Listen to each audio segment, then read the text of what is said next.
Bon, alors, moi, ça ne se voit pas forcément, mais mon sujet, c'est les manchots. L'oiseau. Et pas n'importe lequel. Le manchot Adélie. Très simple, pas plus grand que ça.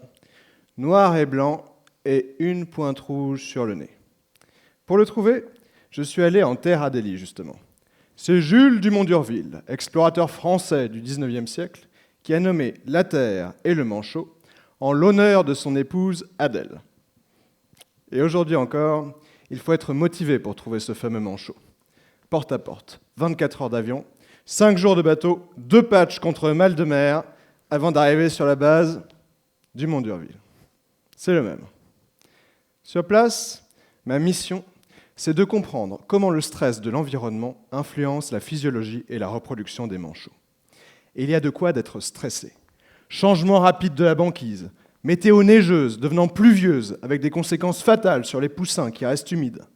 Et pourtant, les manchots, ce sont des champions des conditions extrêmes. Les manchots Adélie, par exemple, construisent des nids surélevés pour isoler leurs œufs de la glace. Malin.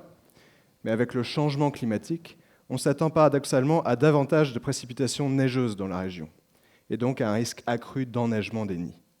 Vous voyez, dès le stade de l'œuf, les manchots peuvent être stressés par leur environnement.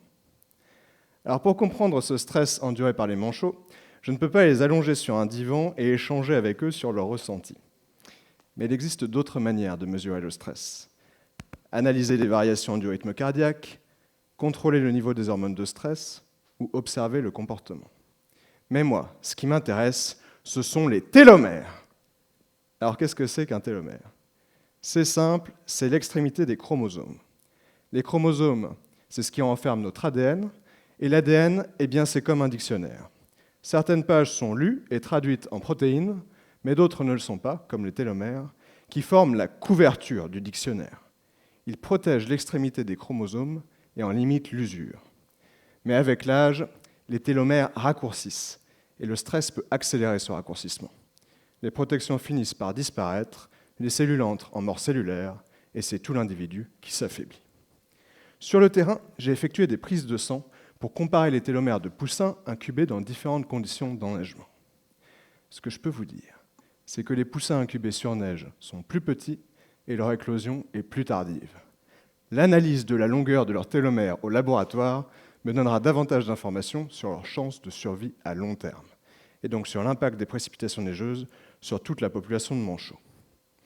En attendant, j'espère que les 180 dernières secondes n'auront pas trop d'influence sur ma propre survie. Merci Yann.